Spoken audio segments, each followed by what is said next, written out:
Hello and welcome to today's content, which will be talking about Luartha and her winter version since she has been released and she is out. And yeah, this will be a unit analysis of her, and it has been a while. I hopefully not going to be too late on most unit stuff as long as it doesn't collide with my own schedule and work stuff, but yeah. Without further ado, let's begin.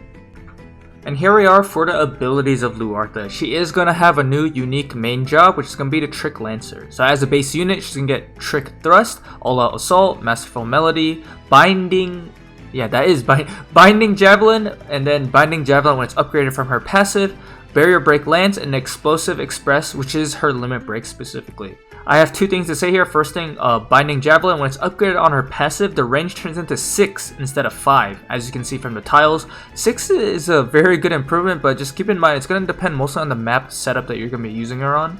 So yeah, just keep that in mind. And her limit break specifically, it lowers the pierce resistance before dealing the damage, which is going to be very, very significant and pretty strong.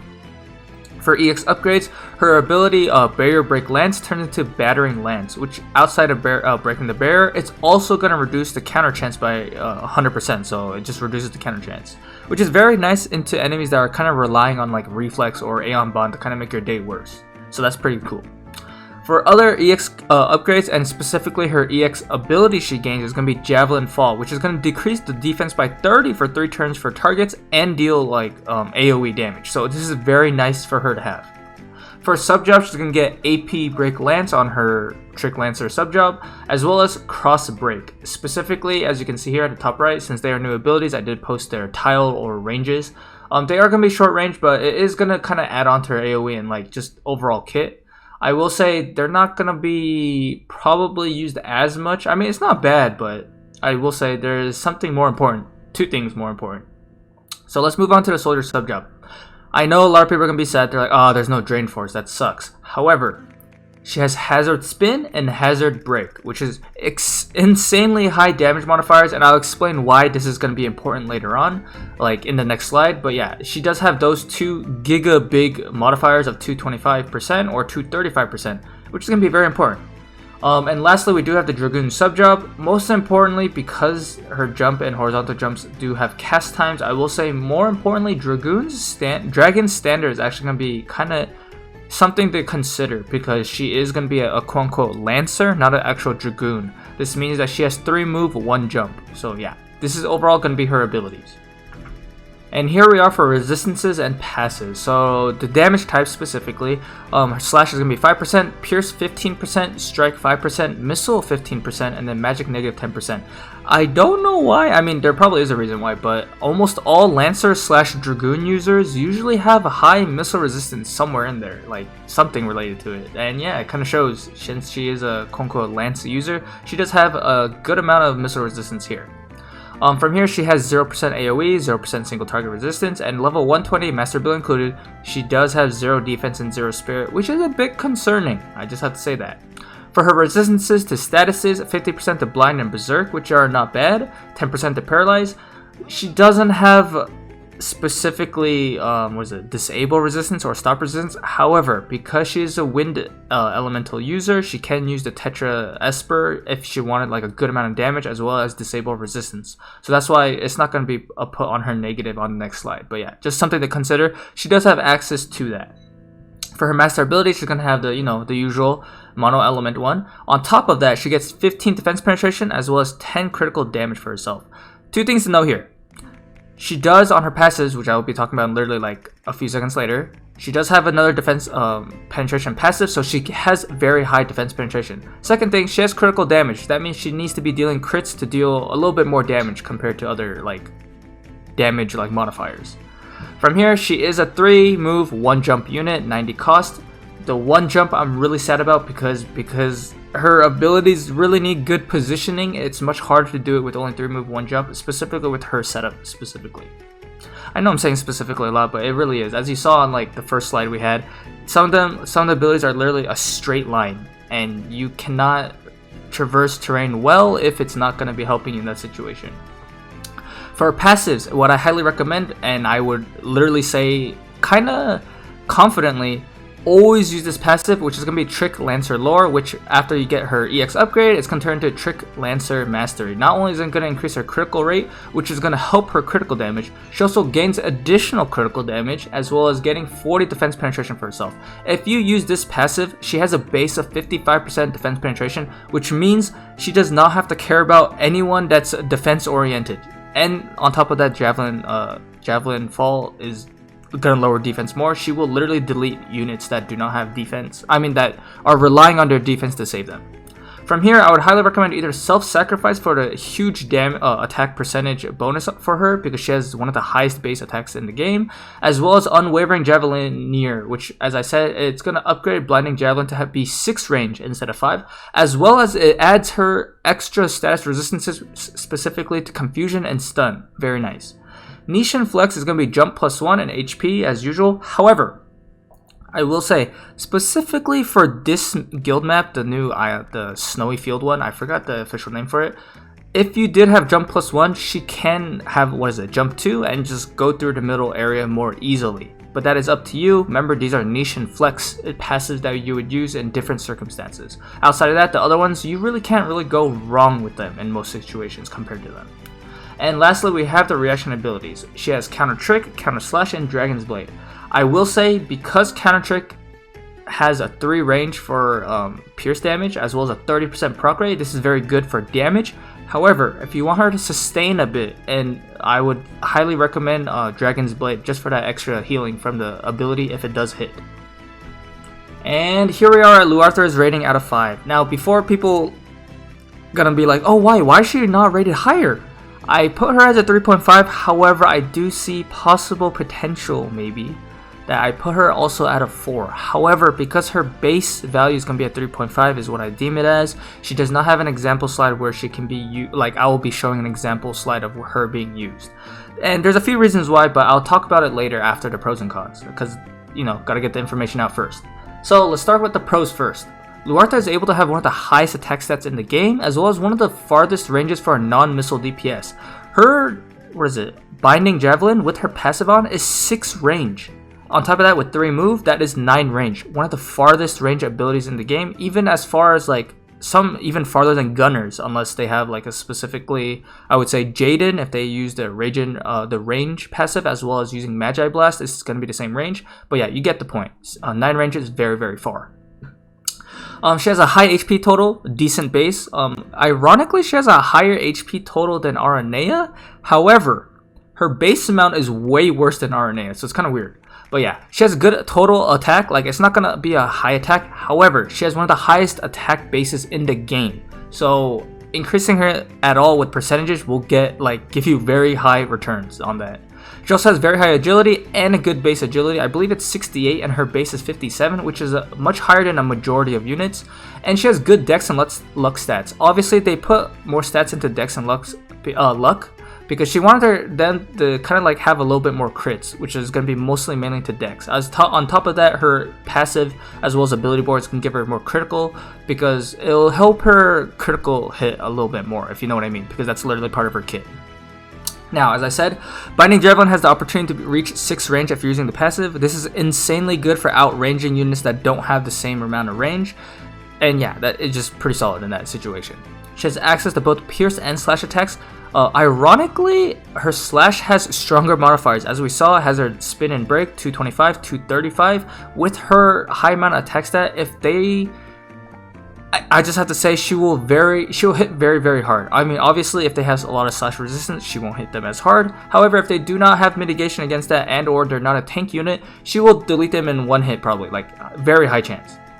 With a base of 55% defense penetration, coupled with Javelin Fall, she's able to delete defense-oriented tanks and units. Kind of like how Cloud does it as well. Cloud has his own situation where he has very high defense penetration. However, Luartha also has Javelin Fall, which can further lower defense. So she's actually better than Cloud in terms of defensive, fighting defensive units and her own defense penetration. So yeah, she is very good for that. Her Limit Break Explosive Express is able to lower pierce resistance before the damage, making it very effective as a burst ability. She can instantly kill many units if they're not prepared for this and or not mitigating against it properly. So just keep that in mind. It will be hit very, very hard. Due to a good luck stat, when used with Masterful Melody's accuracy buff, it helps herself and her own team actually have favorable matchups against evasion. Because that accuracy increases for herself and her teammates, this is very, very nice to have. Hazard Spin and Break on the Soldier sub-job is her hardest hitting move for her entire kit and sub-job outside of her Limit Break, because, you know, her Limit Break has the Pierce resistance and Peril, so yeah, just keep that in mind. It is her strongest abilities for Slash and allowing her to deal significant DPS. Like, it will do a lot of damage. She doesn't necessarily have to be locked to only Pierce damage for a lot of damage in general. Battering Lance breaks physical barriers as well as lowers the reaction ability chance, making it very good against units that rely on reaction abilities, so it's less daunting. And what I mean by that is, like, everyone knows if you're fighting Cloud, you have a chance of getting, like, reflexed, and you absolutely hate that. At least she has something against it, which is going to be Battering Lance. Specifically also against, like, units like,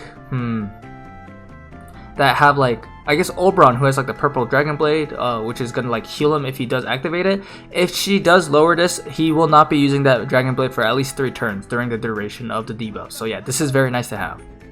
Unwavering Javelineer as a passive can nullify Confusion and Stun, allowing for her to have even more versatile status resistances. Coupled this, if she does happen to use the Tetra Esper, she can have literally like 5 resistances like that are very, very capable. Like, she will not really be affected by them too much. So this is very, very nice for her. I know you can probably think about like, oh, this is kind of good for mostly like PvE, and that's I will say that is a little why she's not rated as higher than I would like her to be. But yeah, that's just how it is. Overall, her raw DPS is going to be extremely high, one of the highest in the games. She just has such a high attack stat as well as just the base of it as well. She's able to capitalize on that very, very like well, especially in situations in PvE. Like if they have a lot of high defense, or if they have like, I will say the next raid that's coming out, which is the Elf raid, has very, very high defense. She will literally dumpster him pretty much with her abilities. Like, she has the tools and ability to do so. So if you do want her for raids specifically, especially for the next one, because it's going to be one of the harder raids in general, that is a good time to do it. So yeah, that is something I would recommend if you do want to use it for that. She's able to use the Clairvoyant Vision card as well as her own Vision card as a sub-Vision card for abilities later on when we're able to equip 2 Vision cards. So this is going to make her very usable, or like more versatile in her utility. So that, yeah, that is something to consider. Now, let's talk about the cons. With a base of 0 defense and spirit, we will have to watch out for her magic damage in general for her, outside of her resistances, as well as just physical damage as well. Like even slash attacks will do a lot of damage to her, because if you do happen to use self-sacrifice, her resistances are going down. And yeah, she has no barriers or damage mitigations for herself outside of missile resistance and Masterful Melody. For that specifically, she will struggle to kind of survive against more harder hitting opponents, kind of like, I would say, like even Oberon himself. I mean, she does have good pierce resistance, but you know what I mean. Like just units that deal a lot of damage. Like even Cloud would deal a lot of damage to her. Aranea is kind of, I'm not gonna say directly a counter to her, but very good matchup into her as well. So yeah, you do have to consider taking damage as her. She will take damage a little bit too easily from enemies without proper mitigation. Without using self-sacrifice for the attack percentage modifier, she will deal significantly less DPS due to modifiers on her main job being less than 200%, except for her limit break. As you saw, every single ability on her main job outside of the limit break is at 165% or lower, which I know they pumped her critical damage to make up for it, but I really don't see the reason why they would make it more inconsistent that way. But yeah, unfortunately, if you don't use self-sacrifice and or you don't do critical hits, she will be dealing much less DPS. She is innately weak to magic attack types, as well as having the possibility of self-sacrifice being used. This will make her very, very weak to magic damage. And you know what this means? Jamming thrust from Jaden, goodbye, she's dead, one shot. Helena using Tenebral Rose, she's dead, one shot, goodbye. It's very hard for her to mitigate that damage, especially because down the line in the list, which I will talk about, she can't use heavy armor, so yeah. Now, abilities all have a decent bit of cost rate for AP, which means Luartha will need bells and or other types of AP generation, or like a lot of buffs, because they cost a lot of AP. Well, not a lot, but like a good, like more than, I'm not gonna say even more than average, it's literally the average amount. You do have to have AP generation for her if you want her to consistently output DPS. And 100% is not 100%. Without stacking luck percentage as well as accuracy, she can still struggle against evasion. Just keep that in mind. If you're not using 2B's vision card or Secrets of the Heart vision card in the party, she does not have good luck percentage from there, and her accuracy will fall out from there. So yeah, you do have to consider she does need like to still like pump up her own like accuracy and luck percentage if you want her to hit against evasion units. She does not have 100% hit ability compared to like Aranea in that situation. As a Lancer, she unfortunately only has one jump compared to Dragoon units kind of like Aranea and Oberon, so her mobility is significantly reduced. And I know you can use Dragon Standard or the Jump +1 as a passive, but that is taking up resources for that situation. Would you rather her use Bells and get a lot of AP for the next turn, or would you rather use Dragon Standard for mobility and only use one ability before being out of AP? That is the type of situation I'm talking about. Only having one jump for her selection of mobility is not the greatest. She's also reliant on critical hits to deal more damage, as well as to proc certain effects on abilities. Kind of like, the problem is, I know she has very high critical hit, also in her own passive and her ability board she gets more critical hit. However, against units that have very high critical evasion and or building, like they have a lot of high like luck stat to mitigate more critical hits, she will lose that part of the critical hits because it's not going to be guaranteed critical hits. Unlike Cloud specifically, who has triple slash which does have 100% hit guaranteed critical hits, she does not in that situation. So yeah, you really have to kind of pick and choose how she wants to gain her strength from critical hits. So you have to consider that. Now, talk more of the meta talk stuff. So with Re-Raise and Mortal Spirit still being relevant in competitive play, I know this is kind of like a copy paste of words, but it literally is. Luartha doesn't really bring anything new to the table other than any other generic unit. So unfortunately for her, she's still going to be at the whim and at the mercy of meta, and she does not make a big enough difference to fit into it right now. She doesn't have guaranteed 100% hits. She doesn't have a Re-Raise like removal. She does not have a Guts removal. So yeah, she is lacking certain things in the PvP department.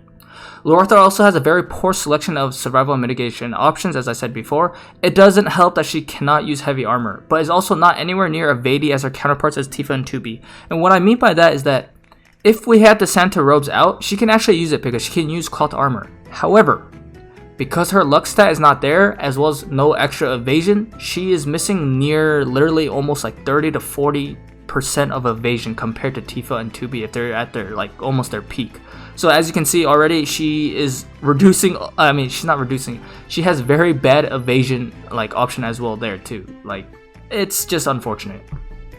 And lastly, with Jum coming out very soon, as well as other future Crystal Warriors to think about, because we are confirmed to start getting Crystal Warriors out, that means I do have to compare it to other options available and future options that are coming out, which is why I rate her a little bit lower. So yeah, I'm sorry if people are like, you know, like, why did you not rate her higher? I think she's obviously higher. I do have to consider future units coming out. So yeah, unfortunately for that, this is how I see it.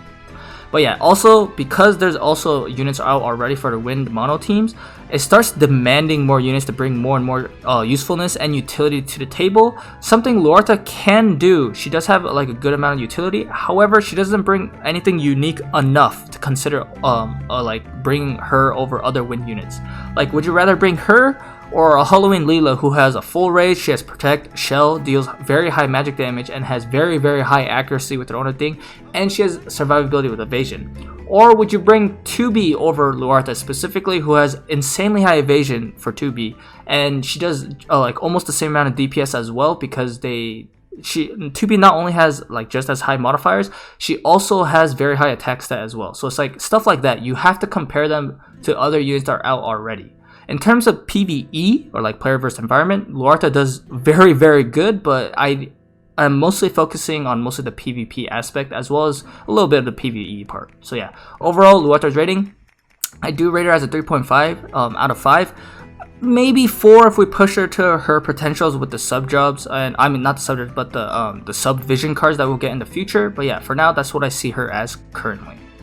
Now for our TMR Chase rating, I gave it a 3.5 out of 5. I almost gave it a 4 out of 5. I really actually think it might have a very good usage in play. The reason why is the HP and defense and critical rate is not really like anything amazing. I'm mostly like excited about the active effect, which is called Sacred Tempest, which is going to increase the wind attack by 25. Not something I'm really like interested in about, but the agility increase by 25 for allies. 25% agility increase is insanely good, especially its AoE. This can have very high potential, especially not only in class match but also in like buff heavy like Guild Wars or PvP maps. This is going to be very, very useful in my opinion if used in the proper setup. And yeah, we've come to the end of the video. This is my overall review and analysis of Luartha. Please leave a like, comment, and or subscribe. And until the next video, which will not be Lucio, because like as I said, Lucio's video will be coming out way later when we get all his buffs. Yeah, until the next video, peace out.